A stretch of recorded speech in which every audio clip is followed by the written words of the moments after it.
चाचा चौधरी और पिक्सी। रानी साहिबा के महल में रानी साहिबा आ गई हैं। काफी देर से आई हैं।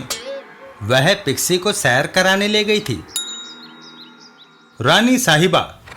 रामदीन, क्या चाय और टोस्ट तैयार हैं? हाँ रानी साहिबा, दार्जिलिंग की स्पेशल चाय, मक्खन टोस्ट, कटलेट्स और बिस्किटें लेकर मुझे जल्दी पहुंचना चाहिए। मेरी आज ही नौकरी लगी है। अगर देर हो गई तो रानी साहिबा कहीं मुझे बर्खास्त ना कर दें। पिक्सी, लो पियो। यह देख रामदीन चौंक जाता है। हैं? मैं समझा था कि चाय और बिस्किटें रानी साहिबा ने अपने लिए मंगवाए हैं, मगर वह तो उन्हें कुत्ते को खिला पिला रही हैं। तुम यहाँ नए हो ना, इसलिए तुम्हें हैरानी हो रही है। रानी साहिबा को पिक्सी बहुत प्रिय है, इसलिए वह उसे वही खिलाती हैं जो वो खुद खाती हैं। यही नहीं, वह उसे क्लब और सैर सपाटे पे भी ले जाती हैं। मगर एक कुत्ते को खिलाना ही है तो उसके लिए खाना जमीन पर डाल दो। डाइनिंग टेबल पर अपने साथ बैठाने की क्या जरूरत है? जरूरत है, क्योंकि जब से इनके पति की मृत्यु हुई है, यह पिक्सी ही रानी साहिबा की एकांत जिंदगी का साथी है। इनके कोई औलाद नहीं है। क्या रानी साहिबा का कोई और रिश्तेदार नहीं है? सिर्फ एक आवारा और अय्याश भाई बक्कू है, जो शहर के दूसरे इलाके में रहता है। वह यहाँ तब आता है जब उसे पैसों की जरूरत होती है। रानी साहिबा का भाई बक्कू। बहन, इस बदतमीज पिल्ले को नीचे उतारो। इसको तो तुमने बहुत सर पे चढ़ा रखा है। यह मुझे देखते ही भौंकने लगता है। पिक्सी, शांत हो जाओ। बक्कू, अब कितने पैसों की जरूरत पड़ गई? तुम कैसे समझ गई कि मैं पैसों के लिए आया हूँ? बहन भाई को ना समझे, ये कैसे हो सकता है? यह लो 10,000 और जाओ। जब तक तुम यहाँ रहोगे, पिक्सी का मिजाज बिगड़ा रहेगा। बहन, तुम सचमुच अक्लमंद हो। मुझे बार बार यहाँ आकर मांगना अच्छा नहीं लगता। तुम क्यों नहीं यह सारी जायदाद मेरे नाम वसीयत कर देती? आखिर तुम्हारे मरने के बाद सारा पैसा मुझे ही मिलने वाला है, और कोई तो है नहीं जो इतनी संपत्ति का वारिस बने। क्यों, क्या पिक्सी नहीं है? क्या पागल हो गई हो? कोई कुत्ते के नाम जायदाद वसीयत कराता है? लालची और मतलब परस्त इंसानों से वफादार कुत्ते बेहतर हैं। मैं देख लूंगा कि तुम कैसे एक आवारा पिल्ले के नाम वसीयत करती हो। इतना कहकर बक्कू वहां से चला जाता है। रात को। पिक्सी, रात हो गई। मीठे सपनों की नींद सो जाओ। इधर रामदीन। हे भगवान, अगले जन्म में मुझे भी कुत्ता ही बनाना। आधी रात के बाद। ओह, आधी रात को बर्फीली हवाएं चल रही हैं। सुबह होने पर। सुबह हो गई। देखो, पिक्सी उठ गया कि अभी तक सो रहा है? पिक्सी अपने बिस्तर से गायब होता है। पिक्सी! पिक्सी अपने कमरे में नहीं है। महल का कोना कोना देखो और उसे ढूंढ कर लाओ। सारे नौकर रानी साहिबा का हुक्म बजाने में लग जाते हैं। पर्दे के पीछे नहीं है, बेड के नीचे भी नहीं है। रानी साहिबा महल के अंदर और बाहर दूर दूर तक देखा है, मगर पिक्सी का कहीं पता न चला। जब तक मेरा पिक्सी नहीं मिलेगा, मैं ना कुछ खाऊंगी ना पीऊंगी। रानी साहिबा पुलिस को फोन मिलाती हैं। Hello police. इंस्पेक्टर और बक्कू। बक्कू, तुम्हें मेरे साथ चलना होगा। क्यों इंस्पेक्टर साहब? यह पुलिस स्टेशन चलकर बताएंगे। रानी साहिबा, अगर आपकी इजाजत हो तो पिक्सी को ढूंढने का काम चाचा चौधरी को सौंपा जाए। कहते हैं उस आदमी का दिमाग कंप्यूटर से भी तेज चलता है। कुछ भी करो, मुझे मेरा पिक्सी चाहिए। इधर चाचा चौधरी और साबू। चाचा जी, मैं देख रहा हूँ कि कोई हमारी तरफ आ रहा है। किसी समस्या में उलझा होगा साबू। चाचा जी, एक कुत्ते को ढूंढना है। लो, अब हमारी औकात कुत्ते बिल्लियों तक ही रह गई। नहीं चाचा जी, उस कुत्ते के साथ हमारी रानी साहिबा की जिंदगी टिकी हुई है। वह कुत्ता अगर ना मिला तो रानी साहिबा भूखी प्यासी मर जाएंगी। रामदीन, आगे बोलो। पिक्सी कुत्ता हमारी मालकिन को इतना प्रिय था कि वह करोड़ों की जायदाद उसके नाम पर वसीयत लिखने को तैयार हो गई। कल रात को वह कुत्ता अचानक गायब हो गया। पुलिस ने रानी साहिबा के आवारा भाई बक्कू को पकड़ लिया है। बक्कू? बक्कू का नाम सुना है। चाचा चौधरी, रामदीन के साथ चल देते हैं। रामदीन, आओ चलें। चाचा जी, क्या मैं भी आऊं? नहीं साबू, कुत्ता ढूंढना है, किसी शेर से लड़ाई नहीं करनी। रास्ते में क्या हम गलत रास्ते नहीं जा रहे? इधर तो पुलिस स्टेशन है। मैं ठीक रास्ते जा रहा हूं। पहले मुझे एक निर्दोष आदमी को छुड़ाना है। पुलिस स्टेशन में आइए चाचा जी। आज इधर कैसे? इंस्पेक्टर साहब, मैं रानी साहिबा के कुत्ते के सिलसिले में आया हूं। बड़ा सीधा सा केस है चाचा जी। रानी साहिबा उस कुत्ते को अपनी जायदाद का वारिस बनाना चाहती थी। रानी साहिबा के आवारा भाई बक्कू ने उस कुत्ते का अपहरण कर उसे मार दिया ताकि रानी साहिबा की मौत के बाद बक्कू अकेला करोड़ों की जायदाद का वारिस बन सके। बक्कू कहाँ है? हवालात में। चलिए मैं आपको उससे मिलवा दूं। इंस्पेक्टर साहब, मैं बक्कू की जमानत देता हूं। आप पछताएंगे। मैं जैसा कहता हूं वैसा करिए। इंस्पेक्टर बक्कू को आजाद कर देता है। जाओ, तुम आजाद हो। चाचा चौधरी और रानी साहिबा। रानी साहिबा, गमगीन मत होइए। जहां आपने कुत्ते को आखिरी बार देखा वहां ले चलिए। क्या नाम बताया था उसका? पिक्सी। घटना स्थल पर। चौधरी साहब, मैंने पिक्सी को आखिरी बार यहीं सुलाया था। रसोई घर से एक मटन की हड्डी मंगवा दीजिए। हम कुत्ते को यहाँ तलाश कर चुके हैं। जब वह यहाँ नहीं है तो हड्डी कौन खाएगा? जैसा कहता हूं वैसा ही करिए। रामदीन हड्डी ले आता है। लीजिए, यह रही हड्डी। चाचा चौधरी हड्डी को हाथ में लेकर कुत्ते को आवाज लगाते हैं। पिक्सी। रामदीन, तुम तो कहते थे इस आदमी का दिमाग कंप्यूटर से तेज है। मुझे तो यह कोई बावला नजर आता है। पिक्सी। रानी साहिबा, वह आदमी अपने काम में कभी फेल नहीं हुआ। पिक्सी। तभी पिक्सी के भौंकने की आवाज आई। कमाल है। और पिक्सी वहां रखे कपड़ों के ढेर में से उछलकर सामने आ गया और हड्डी को खाने लगा। रानी साहिबा, संभालिए अपने कुत्ते को। चाचा चौधरी। रात को बर्फीला तूफान आया था। ठंडी हवाएं खिड़की के टूटे शीशे से होकर अंदर आती रही। पतली चादर में कुत्ता ठिठुर गया और दूर पड़ी रजाइयों में जा छुपा और देर तक सोता रहा। नौकरों ने सारे कोने तलाश कर लिए मगर रजाइयां उठाकर ना देखी। हड्डी की खुशबू कुत्ते के नथुनों में पहुंचते ही वह उछल कर आ गया। इतना कहकर चाचा चौधरी वापस घर की ओर चल देते हैं। चाचा जी, मेरी एक जिज्ञासा दूर करते जाइए। आपको कैसे पता चला कि बक्कू निर्दोष है? रामदीन, तुलसी पनवाड़ी ने मुझे सुबह बता दिया था कि बक्कू सारी रात उसके यहाँ बैठा ताश खेलता रहा। एक आदमी एक समय में दो जगह तो हो नहीं सकता ना।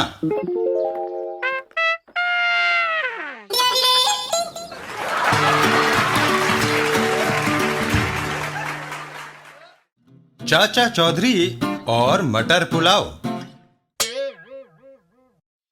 एक दिन चाचा चौधरी और साबू कहीं जा रहे होते हैं। चाचा जी, मटर पुलाव खाने का दिल कर रहा है। साबू, अगर कुछ खाना है तो हमें घर की तरफ चलना चाहिए। घर चलते हैं, वहां तेरी चाची गर्मा गर्म हमें मटर पुलाव बनाकर खिलाएगी। तो फिर जल्दी पहुंचना चाहिए क्योंकि मुझे बड़ी भूख लगी है।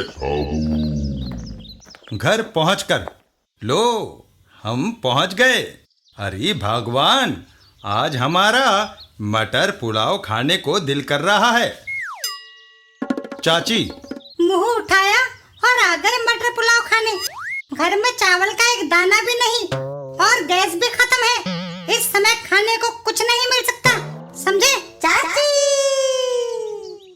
लेकिन मुझे और साबू को बड़ी भूख लगी है। देखो जी, अगर मटर पुलाव खाना है तो 10 किलो चावल, 5 किलो हरे मटर, ईंधन और घी लाना होगा। इनमें से कोई भी चीज ना आई तो मटर पुलाव नहीं बन सकता। ये सुनकर चाचा चौधरी और साबू वहां से चल देते हैं।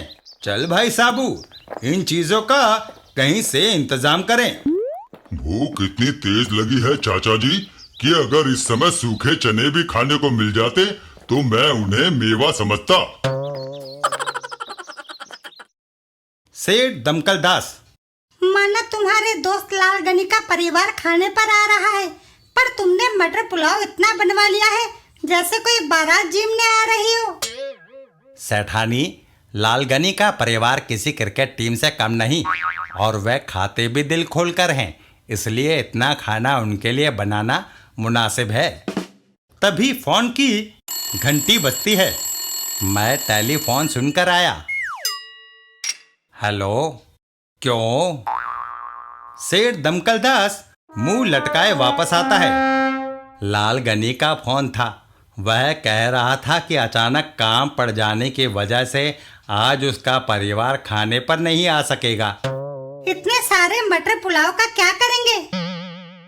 खाना फेंकना ठीक नहीं, किसी दूसरे खाने वालों को घेर कर लाता हूँ। इतना कहकर सेठ दमकल दास घर से बाहर निकल जाता है। रास्ते में ये 2 ही दर्जन के बराबर खाने वाले लगते हैं। महानुभावों, मेरे यहाँ स्वादिष्ट मटर पुलाव बना पड़ा है, मगर कोई खाने वाला नहीं मिल रहा। अगर आप दोनों मेरे मेहमान बने तो बड़ा एहसान होगा। ईश्वर, तेरी अजब लीला है। कहीं खाने वाले हैं तो खाना नहीं, कहीं खाना है तो खाने वाले नहीं। चाचा चौधरी और साबू सेठ दमकल दास के साथ चल देते हैं। चल साबू, आज सेठ जी के यहाँ ही मटर पुलाव खाया जाए। सेठ का घर। अंदर आ जाइए। मेरा साथी बाहर ही रहेगा। लो, तुम वहीं खाओ। घर के अंदर। वाह, सचमुच स्वादिष्ट है। घर के बाहर। आखिर ईश्वर ने सुन ही ली। वहीं से पास में। बशनो, मेरी नाक में मटर पुलाव की खुशबू आ रही है। देखो, करीब ही एक लंबा आदमी वह खा रहा है। मेरे हाथ में बंदूक और फिर वह बदतमीजी से अकेला खाए जा रहा है। मैं उससे वो छीन कर लाता हूँ। इतना कहकर जिखो साबू की ओर बढ़ जाता है। अरे मत ले पंगा। जिखो और साबू, क्या तुम मटर पुलाव खा रहे हो ना? हाँ, बड़ा जायकेदार है। वह पूरा बर्तन मेरे हवाले कर दो। 1 मिनट ठहरो। जल्दी। अबे बच गए। साबू बर्तन उसकी ओर उछाल देता है। लो। ओह! इधर चाचा चौधरी आवाज सुनकर बाहर निकलते हैं। साबू, मैंने बर्तन गिरने की आवाज सुनी। बर्तन गिरा तो था, पर किसी के सर पर। लेकिन तुम्हारा मटर पुलाव? वह मैं खा चुका था। इसे हटाओ। साबू बर्तन को उठा लेता है। लो। बाप रे, मेरी गर्दन टूट गई।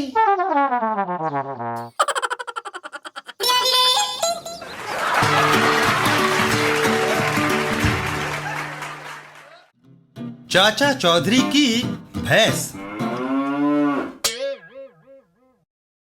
एक दिन चाचा चौधरी के घर पर चाचा और चाची टीवी देख रहे होते हैं। वाह, इतवार का दिन और टीवी पर मनोरंजक प्रोग्राम, उठने को जी नहीं चाहता। घर के बाहर पोंगलो, देखो अपने ऊपरी मंजिल के कमरे में चाचा चौधरी टीवी देखने में व्यस्त है। गोंगलो, इससे हमें क्या सारोकार? सारोकार है, क्यों ना बाहर से हम चाचा चौधरी की भैंस लेकर चंपत हो जाएं? मुफ्त का दूध मक्खन खाने को मिलेगा। मगर गोंगलो, भैंस तो रस्सी से बंधी हुई है। रस्सी को खूंटी से खोलकर हम भैंस को लेकर 9 to 11 हो जाएंगे। चाचा चौधरी टीवी देखता रह जाएगा। रस्सी उधर जा रही है, खूंटी भी उधर होगी।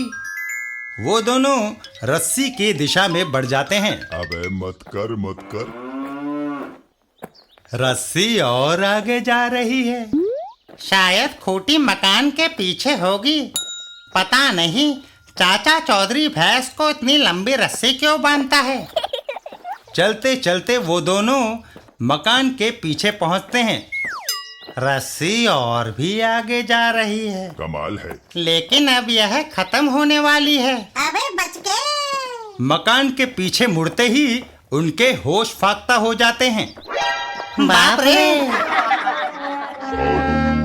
और वो वहां से दौड़ लगा देते हैं। भागो भागो! हा हा हा हा हा हा हा हा।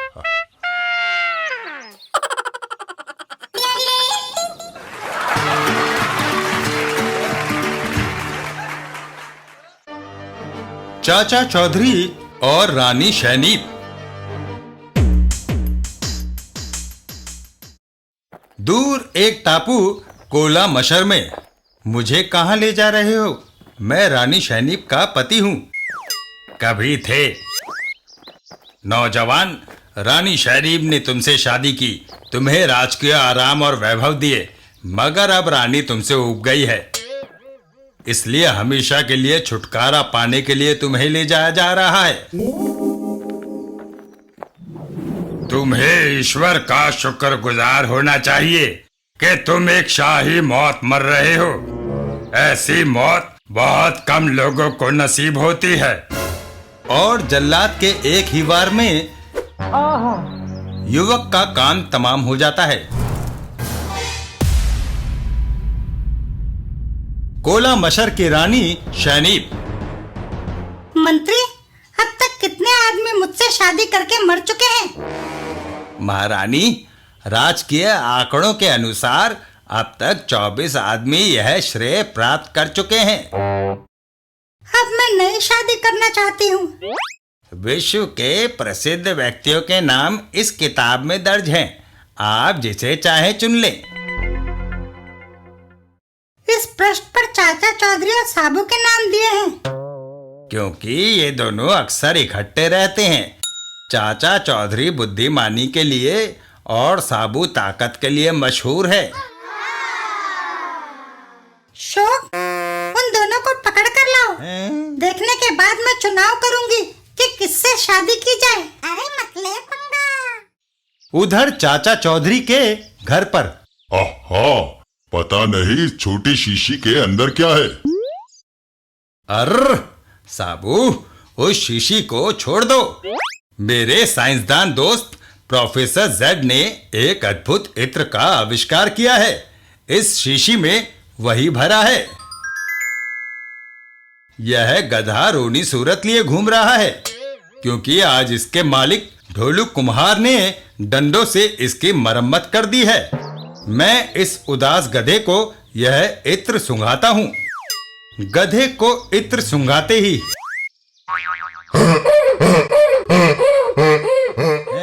गधा हंसते हंसते ही वहां से दौड़ लगा देता है।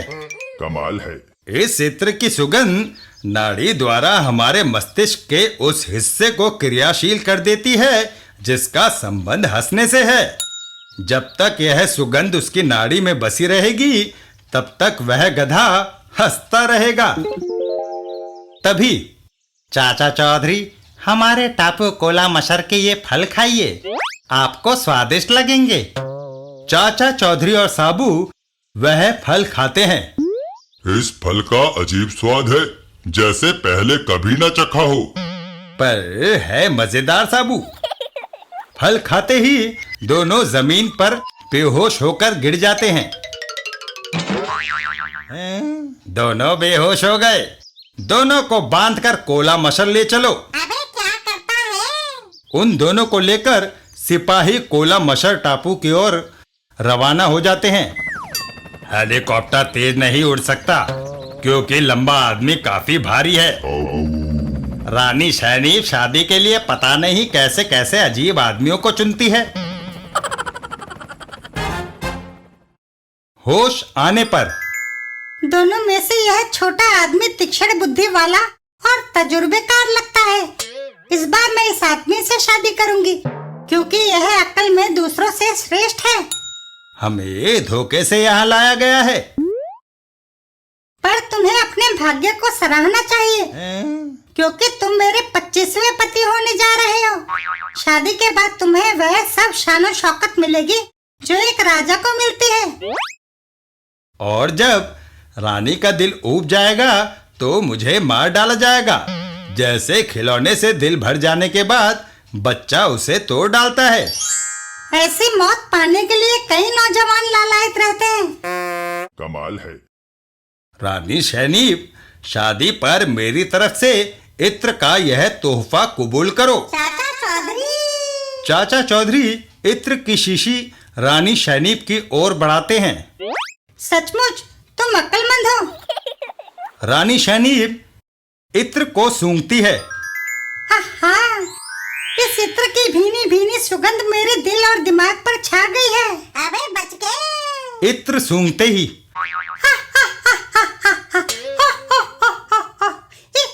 रानी साहिबा, शादी का मुहूर्त निकला जा रहा है। उन्हें हंसने से फुर्सत मिलेगी तभी ना वह शादी करेगी। सिपाही चाचा चौधरी की ओर लपकते हैं। हमारी रानी लगातार हंसती जा रही है। इसने ना जाने क्या जादू टोना कर दिया है। मारो इसे। पर साबू उनको हवा में किक मारकर उड़ा देता है। मेंढको हटो।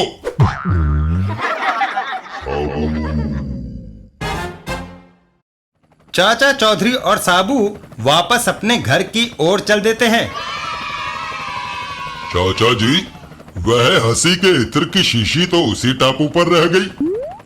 अच्छा है साबू, अगर उसे घर ले जाते तो डर था कहीं तेरी चाची ना सूंघ ले।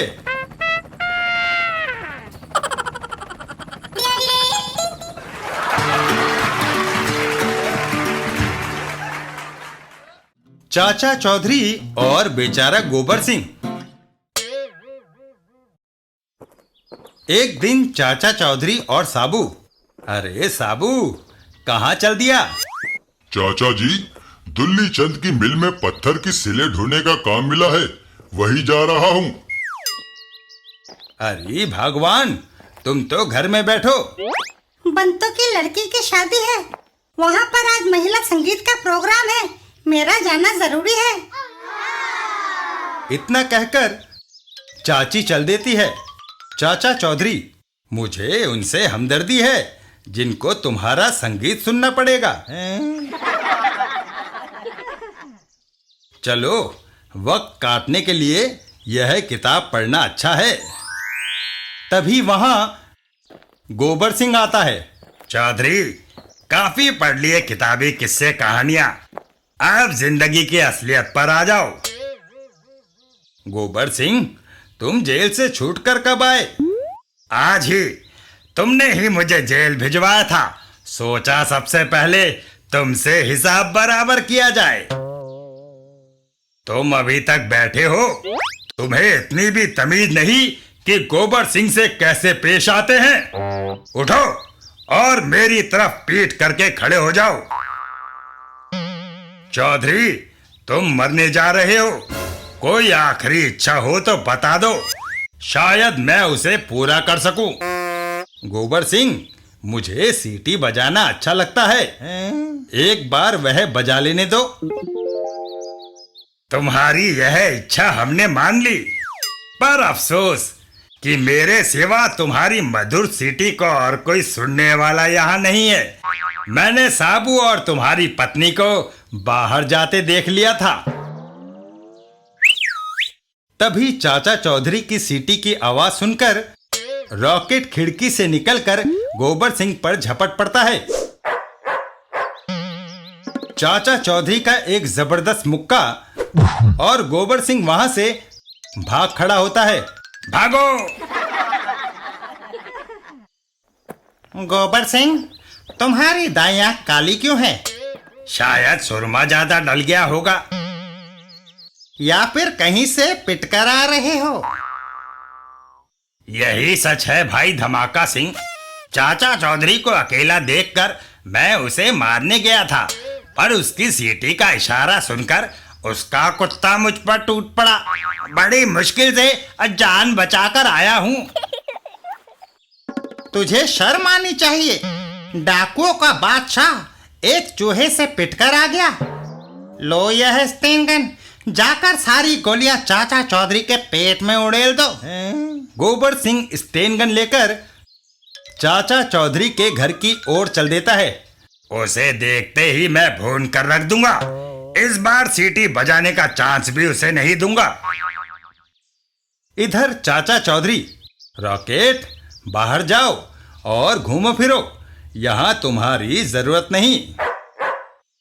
वह मेरी मार के दायरे में है। अभी वह जिंदा है, अगले ही क्षण उसकी लाश जमीन पर पड़ी होगी। ऐसा सोचकर गोबर सिंह फायर खोल देता है। तभी यह क्या? अचानक यह पत्थर की सिल बीच में कहां से आ गई? साबू, लाला दुल्ली चंद की पत्थर की सारी सिलें जब मैंने ढो दी तो उसने मुझे यह एक सिल घर ले जाने के लिए दे दी। अरे, सारी गोलियां खत्म हो गई। गोबर सिंह, अब हमारी बारी है। साबू पत्थर की सिल को छोड़ देता है, जो सीधा गोबर सिंह के ऊपर आ गिरती है। बचाओ, मुझ पर रहम करो। पहले वादा करो, फिर कभी इधर का रुख नहीं करोगे। मेरी तौबा। साबू पत्थर की सिल को उठा लेता है। तुम जा सकते हो। धमाका सिंह और गोबर सिंह।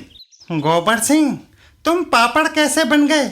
क्या तुम्हारे ऊपर से रोड रोलर निकल गया? उससे भी बुरा। हाय!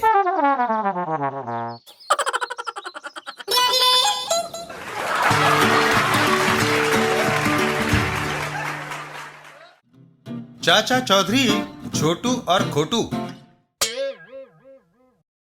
छोटू और खोटू दो दोस्त थे। वे जो भी काम करते थे उल्टा होता था, इसलिए वे बड़े निराश थे। भाई खोटू, हाँ भाई छोटू। दुनिया भर के लोग हमें बेवकूफ और निकम्मा समझते हैं। हमें कुछ करना चाहिए ताकि लोग हमें बेवकूफ न समझे। मुझे एक तरकीब सूझी है। क्या? क्यों ना हम दोनों चाचा चौधरी के शागिर्द बन जाएं? सुना है उससे आज तक कोई गलत काम नहीं हुआ। वाह छोटू, तुमने बिल्कुल पते की बात कही। चलो चाचा चौधरी के पास। और वो दोनों चाचा चौधरी के पास चल देते हैं। चाचा चौधरी, चाचा जी, हमें अपना शागिर्द बना लीजिए ताकि हम बेवकूफों को भी थोड़ी अक्ल आए। क्या तुमने कभी कोई बहादुरी का काम किया है? हाँ, एक बार मैंने पहाड़ को अपनी हथेली पर उठा लिया था, लेकिन वह राई का पहाड़ था। दिन भर मैं शेरों से घिरा रहता हूँ, लेकिन वे शायरों के शेर होते हैं। कुछ भी हो, आदमी तुम दिलचस्प नजर आते हो। आज से तुम दोनों मेरे शागिर्द। अब जाओ और कोई काम करके मुझे दिखाओ। छोटू और खोटू वहां से चल देते हैं। चल भाई छोटू, आज हम चाचा चौधरी को दिखा दें कि हम क्या कुछ कर सकते हैं। थोड़ी देर बाद ही वह देखो, वह उस बेचारे को मारने के लिए दौड़ रहा है। अपने से निर्बल को मारना कहाँ की इंसानियत है। मैं उस खोसट को अभी मजा चखाता हूँ। खोटू दौड़कर उस आदमी को पकड़ लेता है। क्यों बे, तो उस दुर्बल पतले को मारने के लिए क्यों भाग रहा है? मैं तुझे अभी मजा चखाता हूँ। खोटू एक दंदनाता हुआ मुक्का उस आदमी के मुंह पर रख देता है। यह लो। आओ, जब तक वो दोनों लड़े भागने का अच्छा मौका है। मेरी बात तो सुनो, हम कुछ सुनना नहीं चाहते। ले चलो इस कमबख्त को चाचा चौधरी के पास। चाचा चौधरी के पास। चाचा जी देखो, तुम्हारे आदमियों ने मार मार कर मेरी क्या हालत बना दी। क्यों भाई, क्या हुआ? एक बदमाश मेरी पॉकेट मार कर भाग रहा था कि मैंने डंडा लेकर उसका पीछा किया। तुम्हारे छोटू और खोटू ने पकड़कर मुझे पीटना शुरू कर दिया। अरे अगर ये बात थी तो पहले हमें क्यों नहीं बताया? अरे तुमने मुझे बोलने का मौका ही कब दिया? मूर्खों, तुमने मेरा नाम डुबो दिया।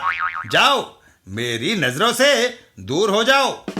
खोटू और छोटू मुंह लटकाकर वहां से चल देते हैं। छोटू भाई। हाँ भाई खोटू। ये तो फिर से हमारी किरकिरी हो गई। कोई बात नहीं, अभी और कई मौके आएंगे हमें अपने कर्तव्य दिखाने के। तभी अचानक उनके कानों में कुत्ते के भौंकने की आवाज पड़ती है। क्यों भाई छोटू, तुमने कुछ कहा मुझे? तू खोटे का खोटा ही रहा। यह क्या तुझे किसी इंसान की आवाज लगती है? अरे यह कोई कुत्ता भौंक रहा है। उन लोगों की नजर सामने की ओर जाती है। वह देखो, यह आवाज उस कार में से आ रही है। कुत्ता भौंकता है तो भौंकने दो, हमें क्या? कहीं फिर हमसे कोई उल्टा काम ना हो जाए। नहीं, इस बार हम हर कदम खूब सोच समझकर उठाएंगे। आखिर हमने अपने खलीफा चाचा चौधरी को भी कुछ करके दिखाना है। ऐसा सोचकर दोनों कार की ओर बढ़ चले। अच्छी बात है, चलो चलकर देखें। कार के पास पहुंचकर, अरे इसमें तो कोई नहीं है, सिर्फ कुत्ता है। उसे प्यास लगी है, वह पानी के लिए जीभ निकाल रहा है। इसके मालिक कहाँ गए? कमबख्त कोई नजर नहीं आ रहा। अगर कुत्ता प्यासा ही अंदर मर गया तो क्या होगा? ओहो, इस कार का दरवाजा नहीं खुल रहा, लगता है ताला लगा गए हैं। मुझे एक तरकीब सूझी है। क्यों ना हम ईंट मारकर कार की खिड़की तोड़ दें और कुत्ते को बाहर निकाल लें। मानता हूँ उस्ताद, तेरा भी जवाब नहीं। उस कार के मालिक दो डाकू बैंक के अंदर। कोई अपनी जगह से हिलेगा नहीं। सब लोग खजांची समेत अपने सारे नोट और जेवर सामने फर्श पर डाल दो। और देखते ही देखते नोटों और जेवरों का ढेर लग गया। उधर छोटू और खोटू कार का शीशा तोड़ने की तैयारी करते हैं। हम दोनों एक साथ ईंट मारते हैं। हो सकता है एक का निशाना चूक जाए तो दूसरे की ईंट तो निशाने पर बैठेगी। ठीक है। दोनों ईंटें उठाकर कार की तरफ मारते हैं। ओफ, मारे गए। दोनों का निशाना चूक गया। ईंटें सीधा बैंक के अंदर जाकर दोनों बदमाशों के सिर से टकराती है। ओह हाय, मैं मरा। अरे फिर घोटाला हो गया छोटू। चलो उस बैंक के मैनेजर से माफी मांग ले। बैंक के अंदर, अरे यहाँ तो कुछ और ही माजरा है। छोटू खोटू, तुम नहीं जानते कि तुमने कितना बड़ा काम किया है। तभी चाचा चौधरी चेक भुनाने उस बैंक में आते हैं। और फिर, छोटू खोटू, मुझे मैनेजर साहब ने सब कुछ बता दिया है। मुझे तुम पर गर्व है।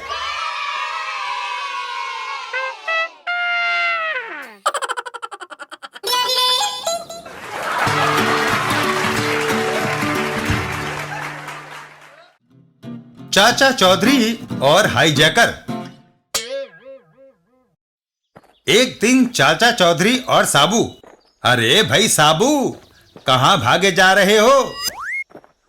चाचा जी, एक रेलगाड़ी पटरी से नीचे उतर गई है। क्रेन आने में बहुत देर लगेगी, इसलिए स्टेशन मास्टर ने मुझे बुलवा भेजा है। गाड़ी पटरी पर रखकर अभी आता हूँ। इतना कहकर साबू आगे बढ़ जाता है।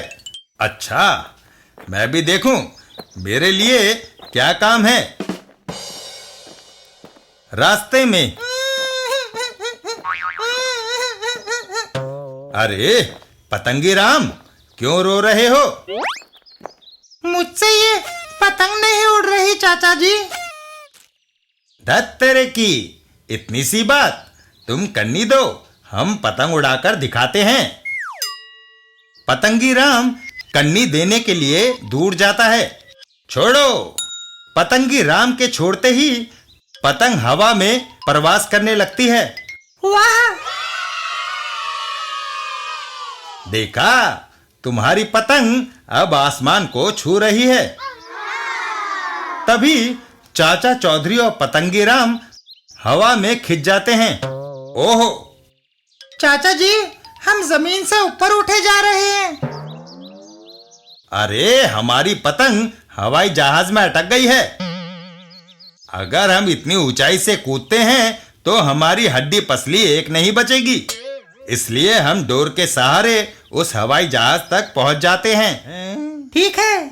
और फिर चाचा चौधरी और पतंगी राम प्लेन तक पहुंच जाते हैं। कमाल है। अरे पायलट साहब, बड़ी मुश्किल से आपके जहाज तक पहुंचे हैं।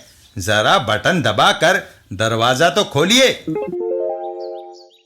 जहाज के अंदर कोई हिले नहीं, मैं जहाज को हाईजैक कर रहा हूं। तभी पीछे से हाय, जहाज अगले हवाई अड्डे पर उतरता है। चलो, तुम्हारी पतंग की वजह से एक हाईजैकर पकड़ा गया। चाचा चौधरी।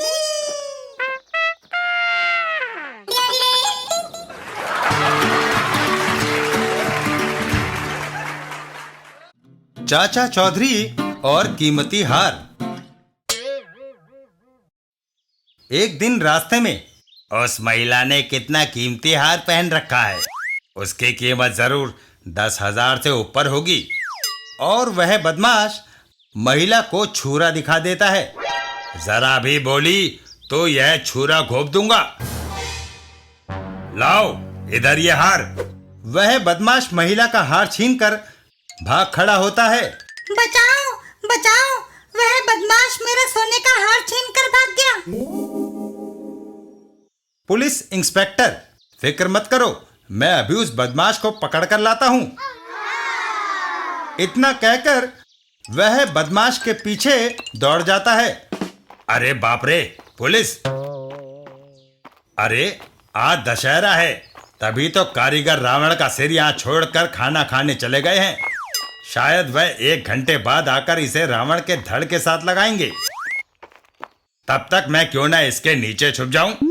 जब वह हवलदार चला जाएगा मैं बाहर आ जाऊंगा।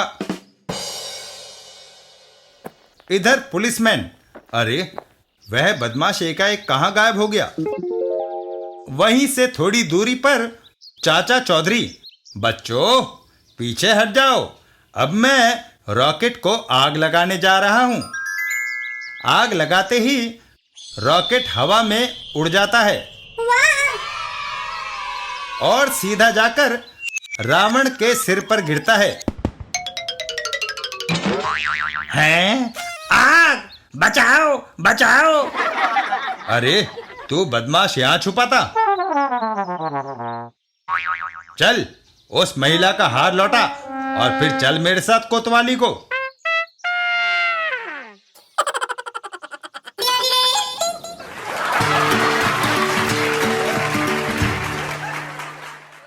चाचा चौधरी और रेल दुर्घटना बची। चाचा चौधरी, साबू और दीपू एक दिन घूमने निकले। चाचा जी, इधर किधर जा रहे हो? दीपू, इधर रेलवे पुल है, बहुत दिनों से उधर नहीं गया। चलो आज उधर ही चलते हैं। रेलवे पुल पर। अच्छा दीपू, यहाँ मेरा दोस्त सिग्नल मैन कल्लू रहता है, मैं जरा उससे गपशप मार रहा हूँ। आप उधर जाओ चाचा जी, मैं यहाँ खेलूंगा। पुल की इन पटरियों पर दौड़ना मुझे बड़ा अच्छा लग रहा है। जब मैं खेल चुकूंगा तो आपके पास आ जाऊंगा। आप साबू को भी अपने साथ ले जाओ।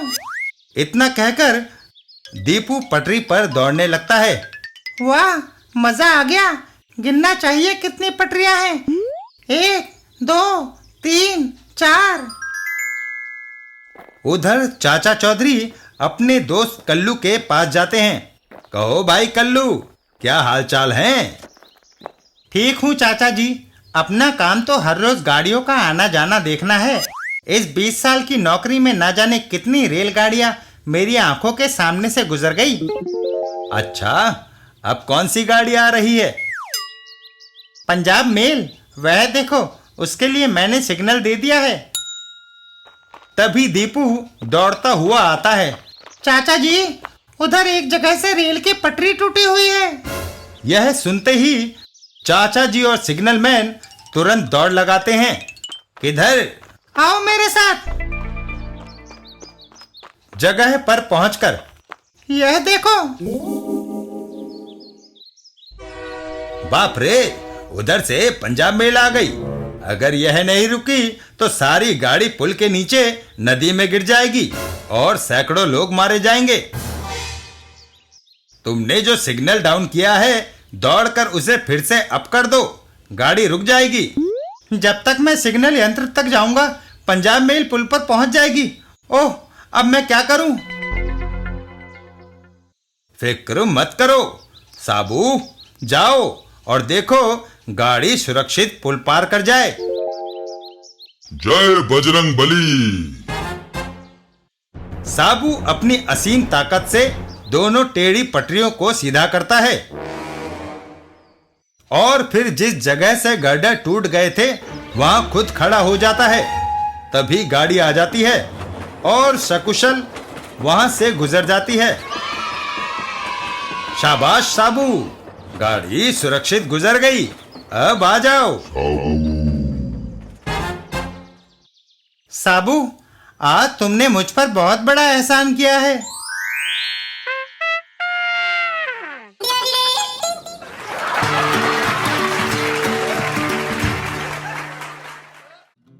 चाचा चौधरी और साबू का हैट। एक दिन समुद्र के किनारे।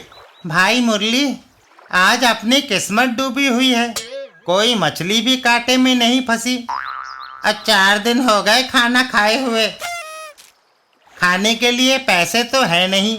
मैंने सोचा था मछली पकड़कर ही खा लेंगे, मगर वो भी हाथ नहीं लगी। खोटे, वो देख, पानी में एक हैट। इतना बड़ा हैट किसी आम आदमी का नहीं हो सकता। यह साबू का लगता है। अरे अपने को क्या, किसी का भी हो, ये हैट हम नत्थु कबाड़ी को बेच देंगे। रोटी खाने के पैसे आ जाएंगे। खोटे मछली पकड़ने का कांटा हैट की ओर उछाल देता है। ठीक है, मैं अभी उसे कांटे से पकड़ता हूँ। कांटा सीधा जाकर हैट में अटक जाता है। लेकिन अरे मुरली, ये तो खींच ही नहीं रहा। जरा तू भी दम लगा। खींचो। और हैट बाहर निकल आता है। आ गया। साथ में साबू भी। दोनों साबू को देखकर दौड़ लगा देते हैं। अरे बाप रे, साबू भागो। लेकिन मुरली, ठहरो। चाचा चौधरी, कहाँ भागते हो? तुमने सुना नहीं? गलती हो गई चाचा जी। हम 4 दिन से भूखे थे। हमने सोचा हेड से कुछ पैसे वसूल हो जाएंगे। अरे मुरली, ये हैट मेरे सिर में फंस गया था, इसलिए इसे पहने ही मैं नहाने चला गया। तुमने इसे मेरे सिर से निकालकर बहुत अच्छा किया। चाचा चौधरी, कोटे, मुरली, आज तुम हमारे साथ खाना खाओगे।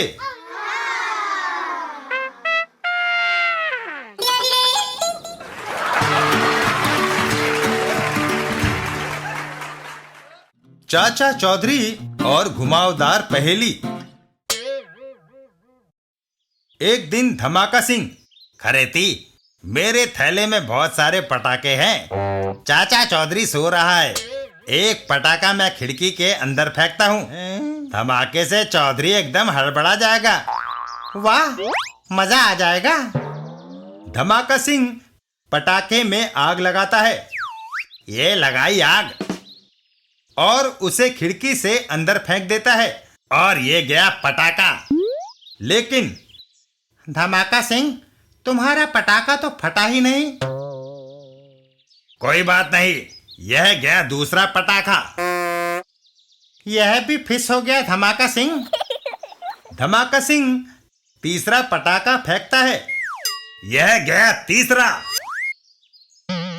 धमाका सिंह, तुम्हारे सारे पटाखे बेकार हैं, एक भी नहीं चला। तुमने मेरा वक्त यूं ही बर्बाद किया। चलो अपने घर का रास्ता नापो। रास्ते में खराती, नाकामयाबी तो हमारे पल्ले पड़ी ही।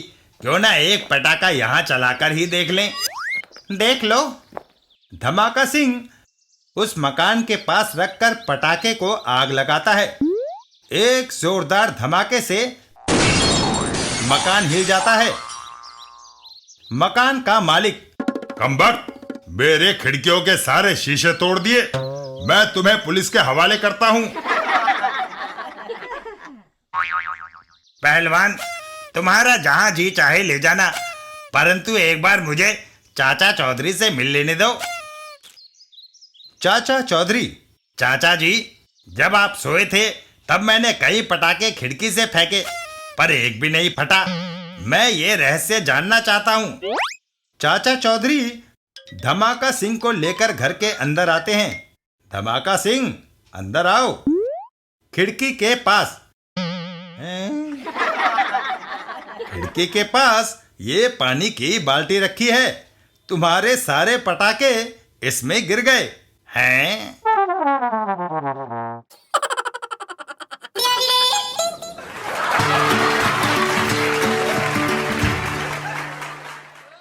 चाचा चौधरी और खोई भैंस। एक दिन चाचा चौधरी के घर पर, साबू जरा देखना दूर से कौन आ रहा है।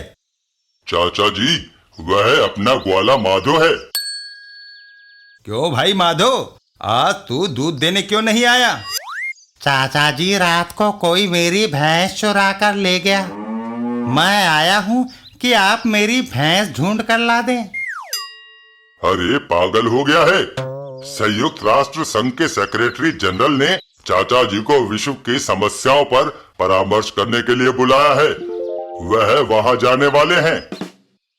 चाचा जी, अगर आप गरीबों की मदद नहीं करेंगे तो दुनिया में गरीबों का क्या हाल होगा? ठीक है साबू, हम संयुक्त राष्ट्र के सेक्रेटरी जनरल से मिलने बाद में जाएंगे। पहले माधो की भैंस ढूंढ कर लाएंगे। और चाचा चौधरी भैंस को खोज निकालने के लिए चल दिए। शहर के एक कोने पर, सस्ती भैंस ले लो, दाम सिर्फ 300 रुपए। इतनी सस्ती भैंस? जरूर यह चोरी की है। अरे भाई, मेरे दोस्त साबू को एक भैंस चाहिए। लेकिन मेरे पास नकद दाम नहीं है। अरे चेक ही दे दो, मैं अभी जाकर बैंक से वह भुना लूंगा। साबू चेक काट कर तुरंत दे देता है। ये लो, 300 रुपए का जुपिटर बैंक का चेक। थैंक यू मिस्टर साबू। चाचा चौधरी और साबू भैंस लेकर वापस चल देते हैं। माधो ग्वाला, हाँ, यही है मेरी भैंस। चाचा जी, आपका लाख लाख धन्यवाद। उधर वो ठग, अरे भाई, ये जुपिटर बैंक कहाँ है? मुझे ये चेक भुनाना है। क्या ये चेक तुम्हें साबू ने दिया है? हाँ। तो फिर इसे भुनाने के लिए तुम्हें 8-10 करोड़ रुपया खर्च करना पड़ेगा। साबू जुपिटर ग्रह का निवासी है और यह बैंक वहीं पर है।